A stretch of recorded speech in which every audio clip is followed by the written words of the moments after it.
I was invited to see a side of Japan most people never experience. Not the busy cities, not the tourist spots, but the people who quietly keep traditions alive.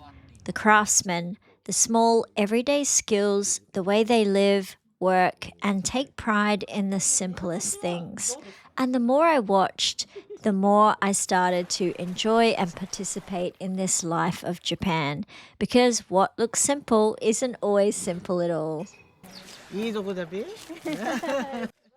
I'm just waiting for my taxi and I'm actually a bit nervous. I don't know why. I do love traveling, but I'm such a homebody, and every time I leave home it feels like such a big deal. I have got Millie looked after. She is at the fanciest cat resort in town, and I'll share a little bit more about that with you in the next video.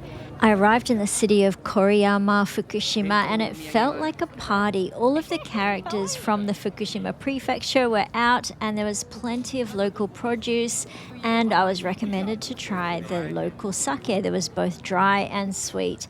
Perfect for calming my nerves and getting this trip started. And I have been invited by the Fukushima Destination campaign to share with you all of the wonders of Fukushima. I have put a link in the description if you want to check it out at the end of the video. The first stop was Tatami village, and I could not believe they had an Australian flag out the front to welcome me. That is such a kind and thoughtful gesture. Tatami village is open to the public, and you can buy little tatami coasters, earrings, and a few other things. They even have a cafe. They also offer a tatami making experience, and that's what I'm going to be doing today. I'm going to be able to make myself a little mini tatami. You can see in the background, this is an actual tatami factory where they make the tatamis from scratch. And their aim is to share tatamis with all of the world. And I chose this one. It is a sakura design, which is perfect because all of the cherry blossoms are out at the moment. The craftsman who normally makes tatami mats is guiding me through how to make a mini version of a tatami mat. This store's official name is Kuboki Tatami Ten, and the owner of this store is 15th generation. That's 15 generations of making tatamis here in this location. They've recently done a renewal and a modernization and added this special cafe with its own special design tatami area where you can sit and enjoy some of their seasonal produce, with matcha being one of their specialties. So today I'm going to try a delicious ice matcha and a matcha tiramisu. The fun part about this is you get to mix up your own matcha before pouring it in, and there's a bit of a technique. You start slow, making a W, and then you make a really fast W to try and make the bubbles come up. Once you've got it all bubbly, then you can pour it into your cold ice milk. And that's all there is to a yummy matcha latte. Tatami are a huge part of the Japanese culture and tradition, and I really love the way the tables and chairs are low on the floor, so you get to experience the tatami in a nice way. Now, unfortunately, it did start pouring down with rain, so we're headed off to our next location in the rain, and we've left Koriyama City and we're headed out into more of the countryside to a unique little village that does doll painting. Not only do they paint the face of the Daruma, they also paint a fox mask. These masks are called kitsune mask, and in Japan, foxes just aren't animals. They're seen as messengers of Inari. Inari is connected to rice harvest and prosperity, so foxes become a kind of guardian, watching over shrines and carrying messages between worlds. These fox masks are often used in festivals and performances. Sometimes they're playful and sometimes a little bit mysterious. So we have arrived now at the Takayashiki Inari Shrine, and we are going to be part of a ritual at the shrine involving the blessing of the fox mask. This is one of Fukushima's most striking shrines with 100 red torii gates. The priest's wife was kind enough to show me photos of what it used to look like. In the images, it showed thousands of torii gates, so I wanted to ask her why there aren't thousands left anymore.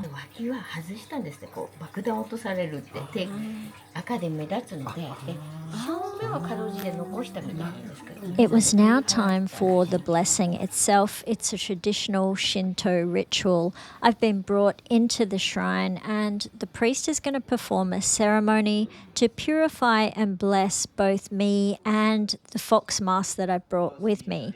There's going to be some chanting, some offerings made, and a bit of ritual movement using a wand to symbolically cleanse away anything negative.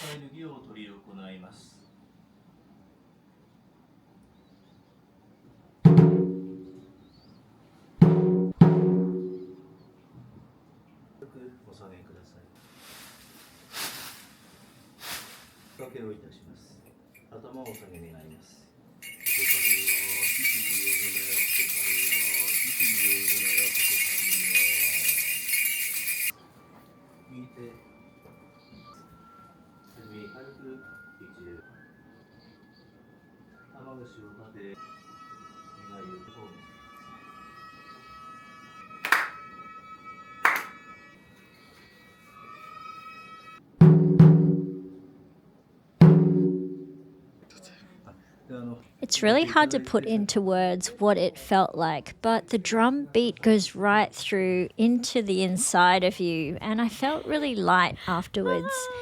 The chickens that live around here are very fluffy and cute, and I pointed it out that the chicken was following us around. He said, "Do you want to hold it?" And I said, "Absolutely." I don't just love cats, I also really love chickens. I used to have chickens back home in Australia, so it was really cute. My chickens used to be able to be held as well, so it was lovely. This chicken had a great personality. The priest at the shrine is so friendly and just so kind and easy to talk to. I can see why this shrine is such a popular place with local people.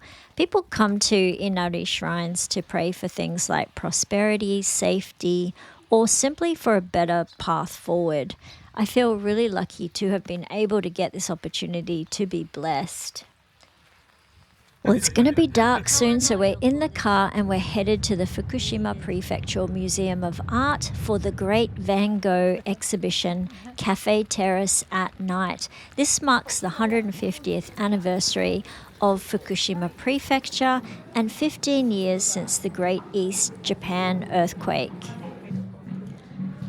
Standing here looking at these paintings in real life, it's completely different to seeing them in books or online. You can actually see the brushstrokes, like every movement is still there.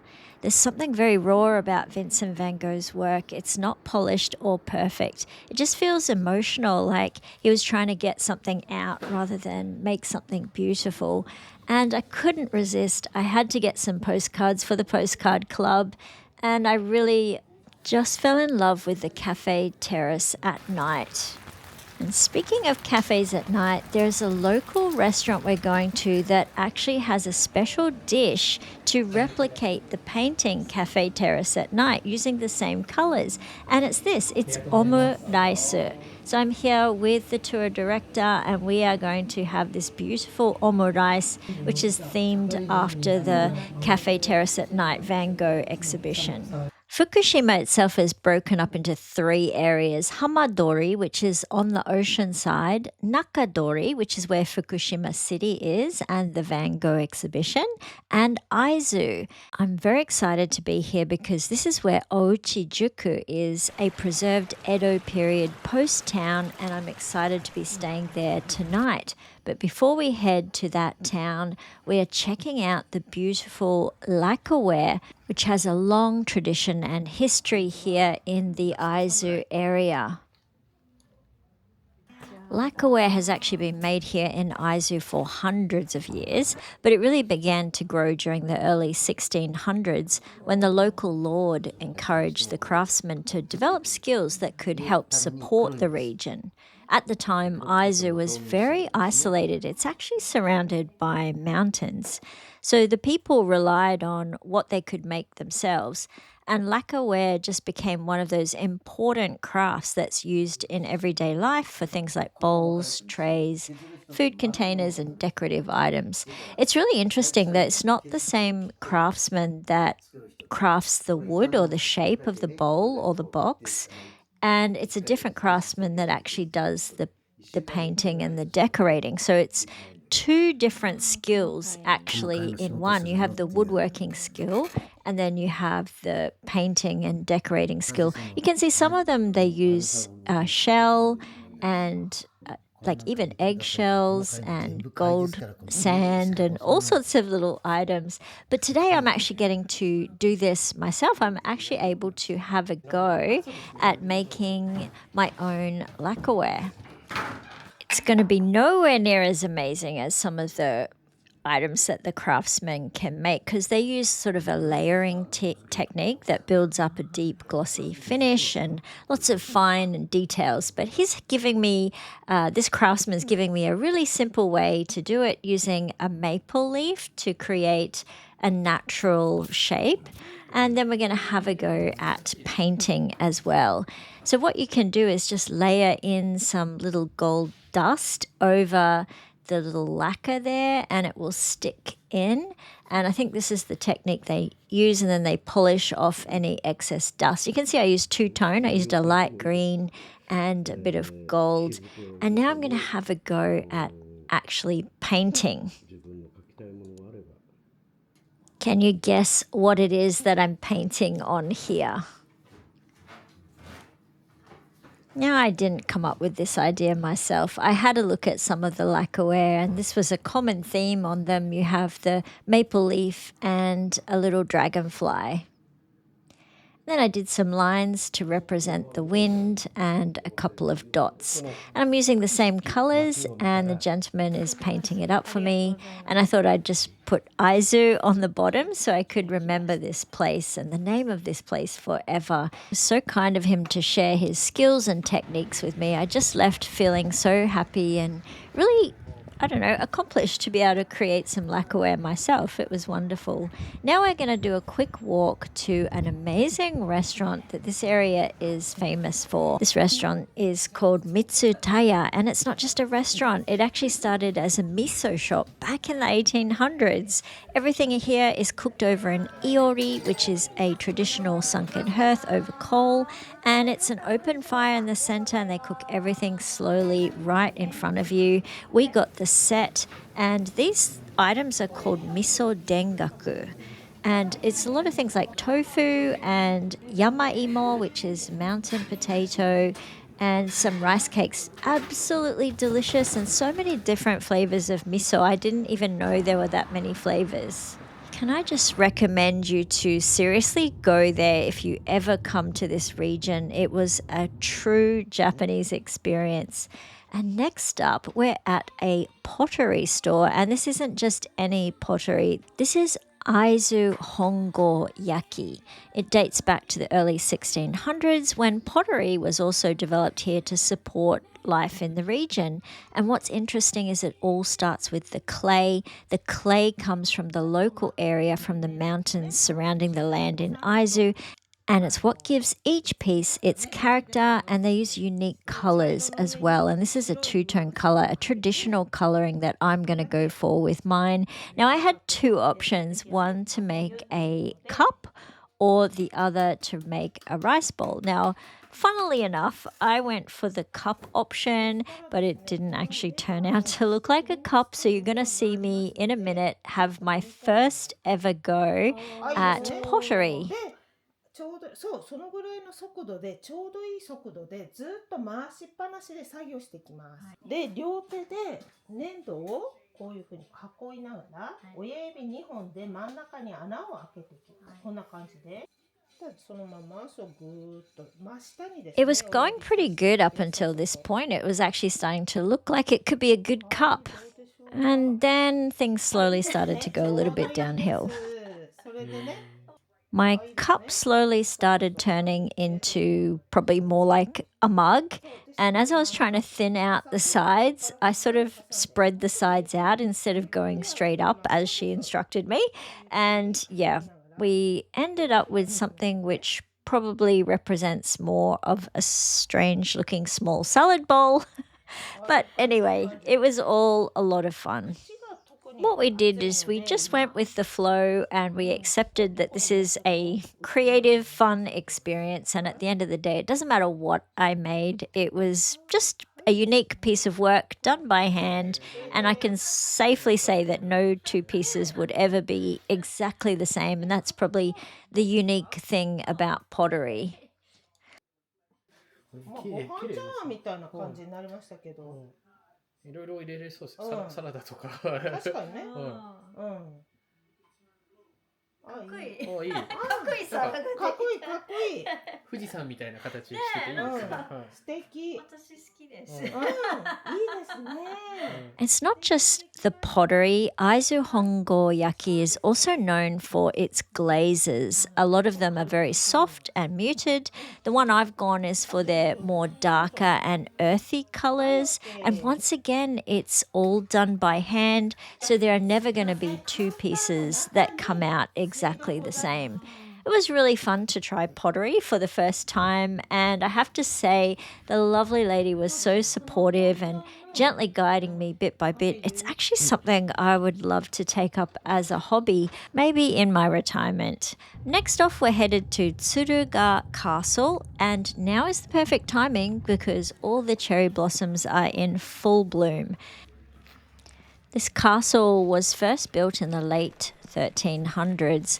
But what it's really known for is what happened much later during the Boshin War.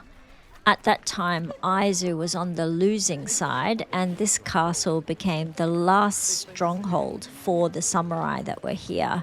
It was under siege for about a month. It was totally surrounded, attacked, but it didn't fall easily. It was really interesting to learn that there were a lot of young samurai here because they had a samurai school, and some of them were just teenagers, and they fought till the very end to try and defend it, and that story still runs very deep in this region. One of the things you get to experience here at the castle is a traditional tea experience, which happens in a small tea house nearby. It's a really interesting contrast in the castle grounds. You're served matcha green tea along with a small seasonal traditional sweet.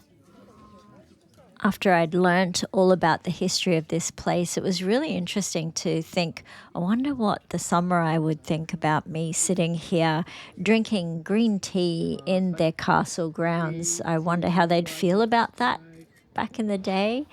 From up here, you can really see why the castle was built in this spot. It looks over the whole Aizu basin with the mountains surrounding it on all sides. That made it a strong defensive position, and any movement in or out of the area would have been visible from here. This castle is actually a reconstruction of the original castle, which was damaged and eventually had to be dismantled. This one was rebuilt in the 1960s. Well, the time has come and we are headed to Ouchi-juku, the moment I have been absolutely waiting for. And can I tell you, it did not disappoint. Even just having a dirt road, it made me realize that this is kept exactly as it would have been in the Edo period, with the lovely open drains with the water rushing through down from the mountain, and they would have used this for all of their crops and their rice fields. We are staying in a Minshuku. There are only 2 Minshukus here that you can actually stay at, so you're really lucky if you're able to make a booking. And it's just like being in someone's house. That's the difference between a Minshuku and a hotel. It feels like home. And this is what I got. I got a tatami room, and I've got a room with my futon in it where I'm going to stay. So as soon as we arrived, I just sat in my tatami room and had a cup of green tea and really just loved the fact that I was staying in somebody's home. And this to me is so much warmer than staying in a hotel. And I don't mean warmer as in temperature. I mean as the feeling and the vibes that you get from the family that you're staying with. So first task, I know I want to make my bed. It is a little bit cool because we are up in the mountains. So I decided to put on their happy coat, which they provided for the guests. And this pillow, by the way, it's filled with, I don't know, beans, barley. It's a little bit hard, but actually, I'll tell you a bit later, but I slept like a baby. One of the things you get at Minshuku is a beautiful home cooked meal, and they also have an iori. ニシンの山椒漬け、あとこれ酢の物、春雨とみょうがです。あと福島県は県民賞で取り上げたイカ人参、ね、あと会津は馬刺しが有名だからきゅうりの上にこれ鍋、はい、鍋ね、これ時間かかるからもう火つけちゃっていいです。One of the main parts of staying in a Minshuku is the meal. Dinner is usually included and it's all home cooked. You get so many small dishes, mostly seasonal vegetables, local specialties, and usually some fish or miso-based dishes, and they are all prepared by the host. Now, the rice was actually grown by the husband of the host, and it's a rice variety called hitome bore, which means love at first sight. So we're listening to all of the stories. The owner had recently had an operation on her knee, but she joined us in the dinner room anyway, all of the guests talking to everyone, having a good chat.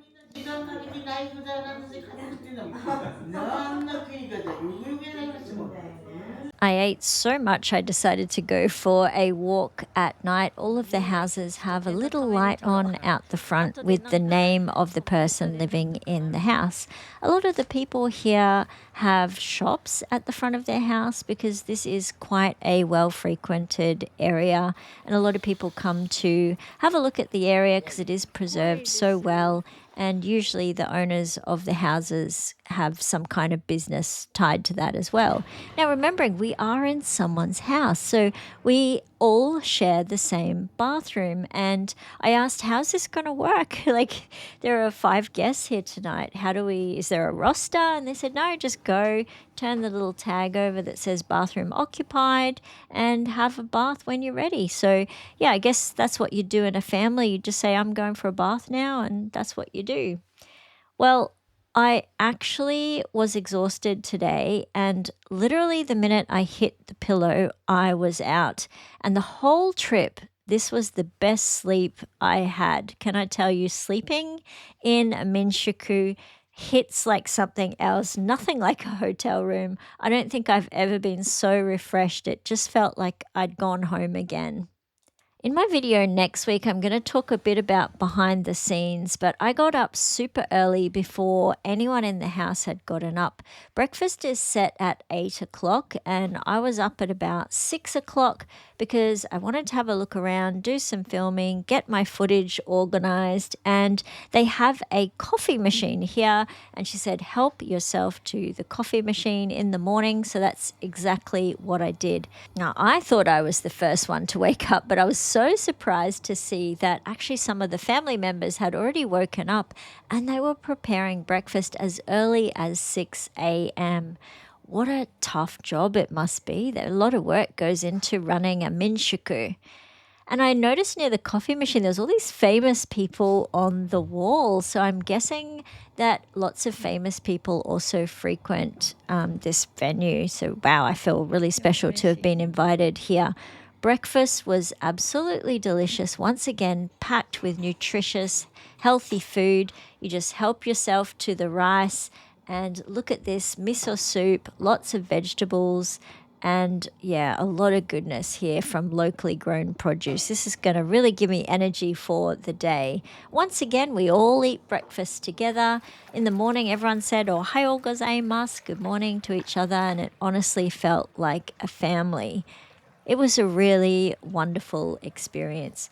We've woken up to this amazing weather, so we're going to have a look at some of the stores. The house owners are all opening up their shop fronts now. We're pretty early in the morning, but I can see they're still getting a couple of visitors even this early. I think it's around 8:30, 9 o'clock at the moment. As I was looking at all the stores, I noticed these handmade crafts. They're little animals, not mass-produced souvenirs. They're part of a long tradition of local folk crafts, things people made during the long winters here when there isn't much farming to do because the snow really piles up and it actually locks people into their houses. So these were originally made from leftover fabric and stitched together by hand by the women in the household and given as small gifts or charms. 手作りですか？ハンドメイドですね。服で服が来るとか服を呼び寄せるってことで、あとこの中でも一番人気がこのヘビなんですけど、ヘビ。ヘビ。はい、ヘビさんと黄色いバットでテレビで特集されまして、海外のお客さんとかもお金にまつわるいいことがあったってことで、じゃあこの2つお願いします。座布団とかはよろしいですか？黄色が金運で、赤が健康で、紫が高貴な色ですね。こちらでちょっと待ってください。これで。かわいい。あ、これでいいか。これで、はい、お願いします。カゴプレゼントします。よかったらサービス。ありがとうございます。嬉しい。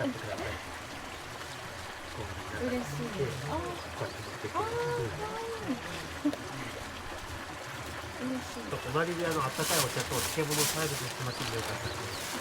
いいです。大丈夫。ありがとうございます。はい。There's a word called minge, which means folk craft and handmade. So I love that this region is keeping the traditional crafts alive.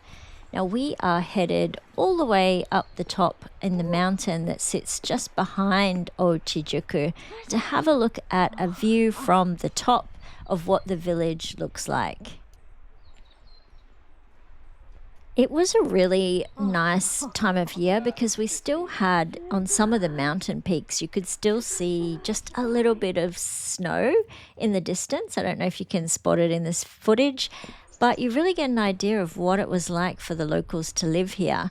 And right at the other side of the mountain is a temple, and the temple is there to protect the graveyard of the villagers that once lived here. I'm so glad that this special place is being preserved and actively maintained by the people that live here. 山の雪解け水が降りてくるので冷やしてるんです。夏はすごい美味しいですね。いいですね。It was time to say goodbye to our lovely, I'll call her our lovely homestay mother that we stayed with during our time. It was a true pleasure to be welcomed into her big, lovely home. So I wanted to take a photo just to remember this time and this opportunity and thank her for her amazing hospitality. やっぱまだちょっと痛いです。まだちょっと痛いですね。まだな。タクシー呼んだの？はい。あ、そう。あ、呼びました。あ、そうか。タクシー工作からな。Saying goodbye, it's not like leaving a hotel. You've shared meals together, you've sat in her house, and you've been part of their routine, even if it is just for a night. A simple arigatou gozaimashita just doesn't cut it. I feel really connected. Loved this stay and thoroughly recommend this as an experience. As you can see, the roofs are made of straw, and I caught these guys working on a roof. 屋根を直してるんですか？そうです。ああ。それは何ですか？カメラですか？カメラです。音でやだね。はい。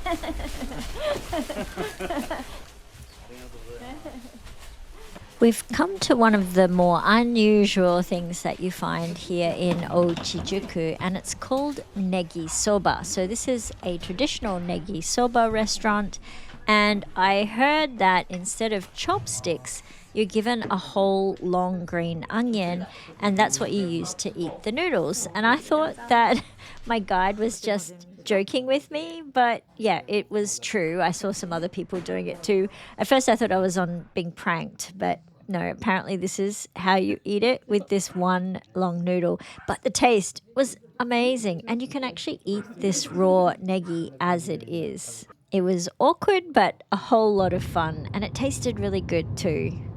Next stop, we have been given special access to behind the scenes of making a Daruma. They are one of Japan's most well-known symbols of perseverance and good luck. They're actually based on a Buddhist monk who is said to have meditated so long that he lost all of his arms and legs and became this funny shape you see here.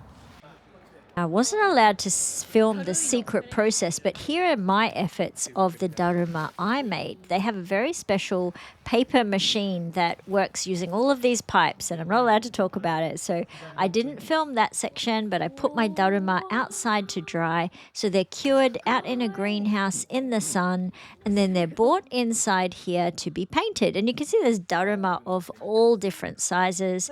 The Daruma has a very unique red color. And here at this factory behind the scenes, they're also making other crafts as well. One of them is the traditional Fukushima akabeko, which is a traditional paper mache folk toy from this region. And it's a red bobble-headed cow. And you can see we're now in the painting room where each item that has been made is now hand painted. I actually never realized that the Daruma were all painted by hand, which means each face is slightly different and it's not always going to be perfectly symmetrical and not always the same, depending on the artist who's painting it. I think that's what makes them feel so special, because they're not just symbols, they're made by people who take time and care to make each one individually. Now, this lady was so talented in showing me how to paint the eyebrows on, and these all are actually representing animals, so turtles and swans and different creatures that are actually disguised in the face of the Daruma. And then we did our final touches. Mine's a little bit wonky, but she said that's how you do it. So I'm so happy with my wonky-faced Daruma.